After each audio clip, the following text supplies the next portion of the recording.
Sabo everybody. So changing a format a little bit rather than just tutorial, also sharing some of my learnings. Can you actually make money off crypto airdrops? Well, the answer is it depends. But many times online, you might see people talking about airdrop making lots of money. There are times where people don't make any money, right? So for example, the Zora app. So Zora app is the app where you can create content, and each content is being tokenized as a coin. So he spent 442 on the platform. Right, all these are either tokenizing content or buying content. And the airdrop that he got was only worth $13. So there are successful cases like CC2 Ventures. This is one of the famous X account that does airdrop. So here's an example where he managed to get 130K. Even at current prices, it's worth about $1,500. So this is not including some of the NFT that he can sell after getting all those airdrops. But his most successful airdrop that I know was from Hyperliquid. So Hyperliquid is a trading platform. So you clock volume there. You can also provide liquidity in HLP. Here he got an airdrop that is worth 2 million when it was $9. Right now, Hyperliquid is $18. And also CC2 Ventures, this account have stopped tweeting already. They have stopped posting stuff, maybe retire. Now in my own experience, I also farm airdrops. Not as successful as what CC2 did. So I think the highest amount that I got was from Jito. An example was also buying the Solana phone. And when you buy Solana phone, because they send you a soulbound NFT with the wallet that you buy the phone, and on and off you get airdrop, right? They are not much. Sometimes you get $70. The recent one was Kaito, which is worth 103 at that point of time. So mostly it's caipng money. I mean, it's free. Why not take it, right? So is airdrop truly free? It depends on how you see it, because for some projects, this is an example, right? EtherFi, they had their TGE some time ago. When I was farming it, I actually had to put liquidity into their platform. So I staked my ETH with them, and when they TGE, they gave some airdrops to the early supporters.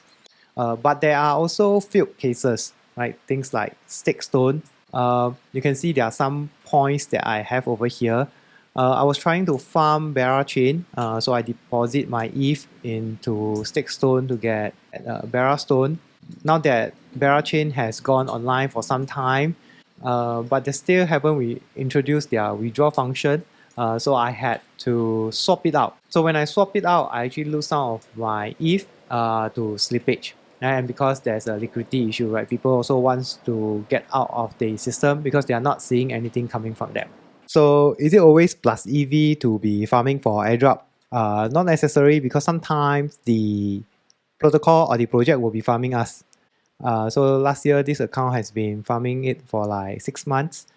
So current network, I think if I'm not wrong, that time you need to stake ETH with them. And so until now, April 27, 2025, still no airdrop. So it's not necessarily free because you need to spend time, and time equals money, and sometimes you need to spend liquidity.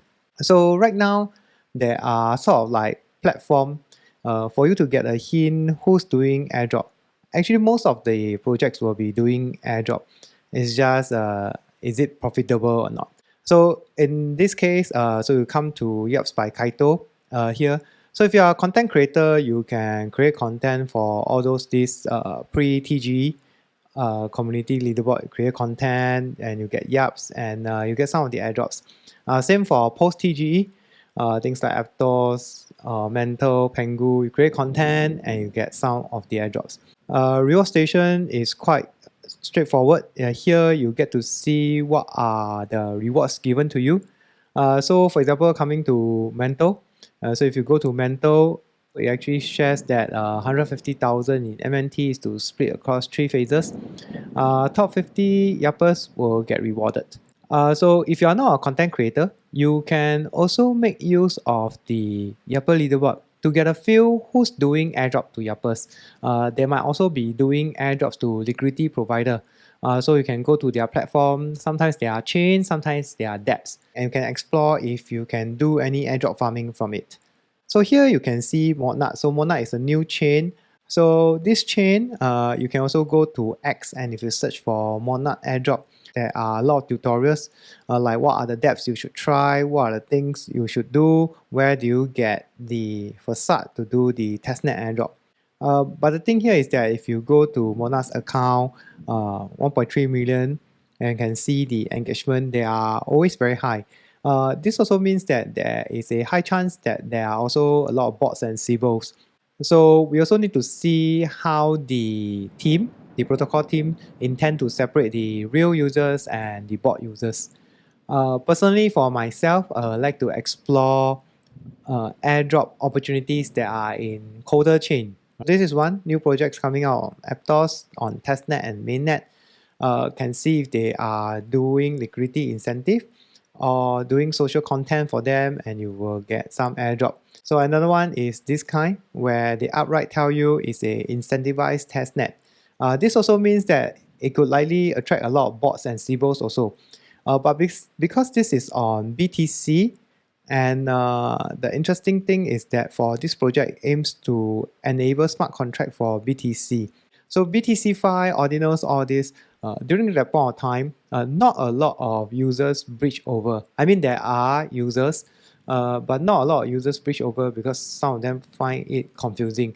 So there are opportunities in this because if people are lazy to breach over and they only want to stay on EVM and chain, then maybe there's a chance to get a higher airdrop from Opnet.